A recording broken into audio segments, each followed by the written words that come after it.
Alhamdulillah, alhamdulillahirabbil alamin.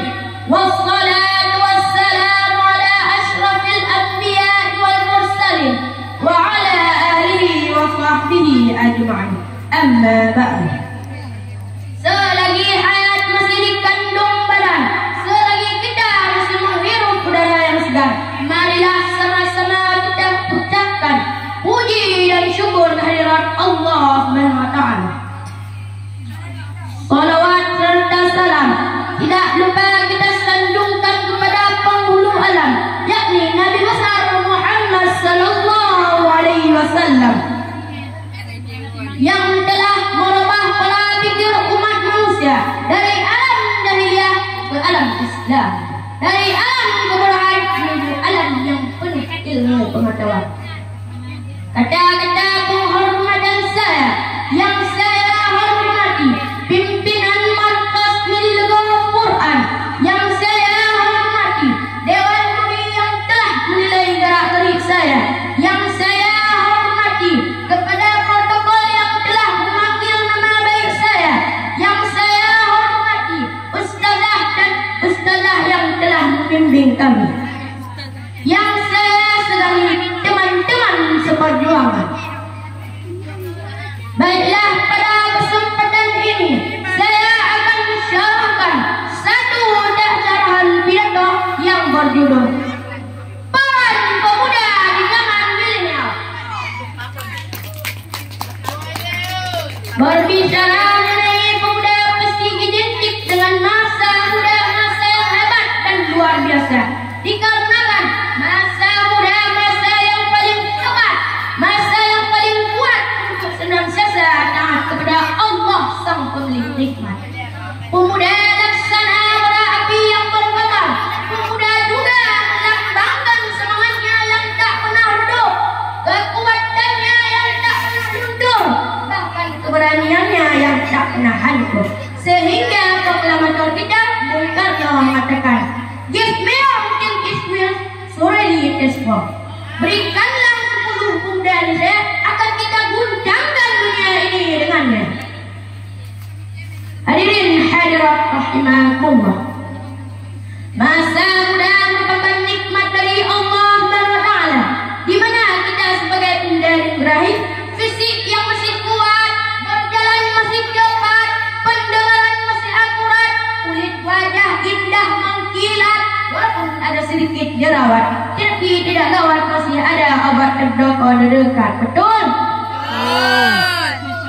Nah, para hadirin, maka oleh sebab itu wadah bin pantas para pemuda dan pemudi menjadi salah satu penegak maju dan mundurnya suatu bangsa dan agama, sehingga orang tua dilarang meninggalkan anak generasi muda dalam keadaan lemah, baik lemah ekonomi, lemah fisik, lemah ilmu dan lemah akhlak dan lain sebagainya.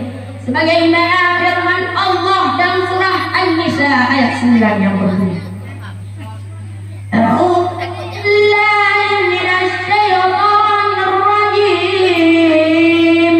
Bismillahirrahmanirrahim.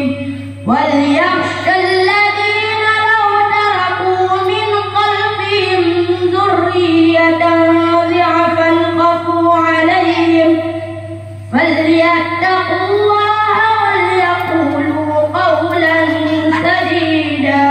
Artinya, dan hendaklah takut orang-orang yang meninggalkan keturunan di belakang mereka, yang mereka khawatir terhadap kesesaannya. Maka hendaklah mereka bertakwa kepada Allah, dan hendaklah mereka berkata dengan perkataan yang benar. Hadirin hadirat rahimakumullah. Namun justru sangat menyedihkan, memalukan, bahkan memilukan, di zaman milenial ini tidak sedikit orang yang gaya-gaya, hidupnya segala ada, yang contohnya HP-nya Nokia, laptopnya Toshiba, mobilnya Avanza, kontrakannya di mana-mana, sawahnya lega, duitnya lebat, tiap hari makan di Ampera, tetapi batinnya tersiksa, hatinya penuh gegana, dan terjerumus dalam jurang narkoba, dan terbujuk rayuan wanita penggoda, dikarenakan mereka billah. Padahal Syekh Mustafa Al-Ghani, salah seorang penjaga Mesir, yang mengatakan dalam syairnya, inna fi yadil umati amnal ummati wa fi atnaya hayatah. Sesungguhnya di tangan kita lah, di tangan pemuda lah urusan umat ini, dan di kaki mereka lah hidup dan matinya umat ini. Asyrul muslimin rahmatullah.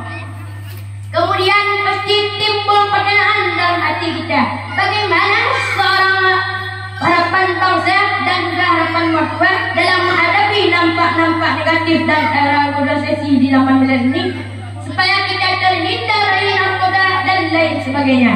Jawabannya Imam Al-Qurtubi dalam kitabnya Hayatul Islam memberikan solusi kepada kita dengan syarat tarbiyatul fardiyah.